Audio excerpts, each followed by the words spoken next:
Just 13 days after Virgil van Dijk's goal was controversially disallowed at the Etihad, there was, well, a touch of déjà vu for Liverpool concerning Nottingham Forest's first goal. We're getting straight into it. Murillo's strike survived a VAR check, despite Dan Doyle being stood in an offside position in front of Alisson. He was deemed not to be impacting him with an action here. Here we go again, Dermot. Goodness me, did the officials get this right? What's going on? I think this is the easiest of the three to explain, but I still think, I'll go back to 2 weeks ago, that the grey area is too wide. We're at the behest of the officials on the day.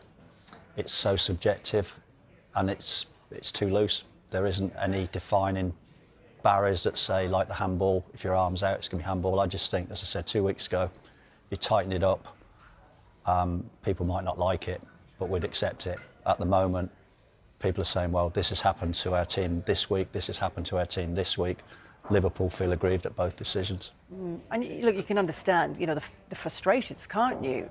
Because Liverpool saw the goal against City disallowed for it was the same thing last time out, wasn't it? I mean, exactly, and that's the thing. This is the part that I go to where it's consistencies.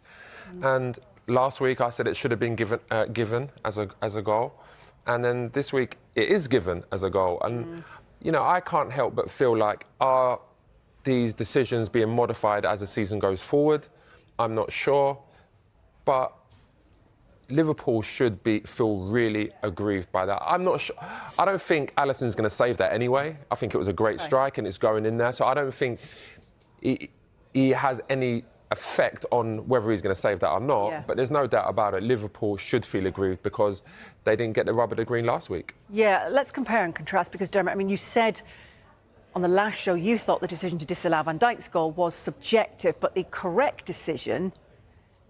What is the difference with the incident? I think the difference is that Robertson moves. He moves to the ball. What is interesting, you ask for consistency or get it right. You can't have both, can you? We can't. If you want consistency, everyone would have been disallowed. Well, when I mean consistency, I get that. Let me finish. So consistency is only good as long as everybody's okay with it. Well, you said you thought the Liverpool goal was a goal, and I accepted your view. This week, 2 have been given as goals. Yeah. So you could say everybody's looked, watched, learnt. They haven't been inconsistent. They've actually recognised and thought, yeah, in this situation, the more acceptable decision is a goal, and they've given them. So they've actually given you what you want. No, you accept that, though, Jay? But the decision of last week to this week is inconsistent. That's why Liverpool should feel aggrieved. Now, I have to ask you, last week you said that was a correct decision. Was that decision yesterday the correct decision? No. Yes or no? Last week I said that's an acceptable decision because how the law's structured.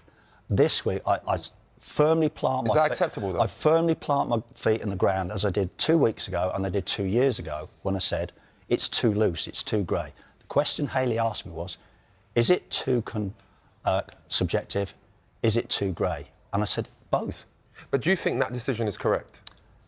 In the law as it's written, it's justifiable, and that's the problem. There's no correct, no wrong. That's what I keep saying. Jay, it's acceptable because the law says, and this is why I come back all the time saying we need to tighten the grey area. That would appease you, it would appease me, it would appease everybody else. But at the moment, the grey area is too wide, and that grey area gives too much debate. Do you see a day, though, when, look, this it's not about that. It's not about being non-subjective. It's just factual. It's either in or out. It was on or it's not. And that's what I would prefer. One thing I would say on that, Haley, sorry to interrupt you, but one thing I would say on that, goalkeepers in training, they train for reaction and anticipation. There's drills that I've seen where they put like loads of cones on the floor, the goalkeeping coach will kick it and they have to react, but they're kicking it at the cones, so they have to react. I genuinely think goalkeepers just have to deal with it. People want to see goals, and I know from a goalkeeper's point of view they're saying it's unfair because we can't always see the ball, and you know, I understand that part, and you know, I was a forward.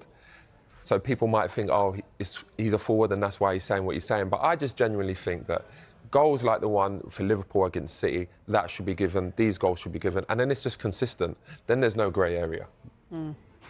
unless someone's maybe standing like literally next to a goalkeeper, then obviously that can be checked and that could be given the other way. But I'm saying if you're like 10 yards away from someone, I just think the goalkeeper's going to have to deal with it. But I actually said 2 weeks ago, didn't I, that that's what I do. If you're in the 6-yard area in front of the goalpost, I think the goalkeeper must be aware of you in that position. If you're in an offside position, in my world, I would like to see that, you know, you're told it's offside. People might not like it, but we know what we're working to. At the moment, you are working to somebody's opinion, and I think that opinion, as we see, it's different. But this is what I said, Hayley. Again, these decisions are subjective, right? And what I was saying is, not everyone in the VAR room has actually played football at any level, right? Not everyone has. So when they look at the rules, they're looking out of a textbook. You can't learn something out of a textbook. It's like if you go and learn a language, the people that learn a language are the people that will go and live in that country, and they'll learn it in a more natural way. If you learn the rules of a language out of a textbook,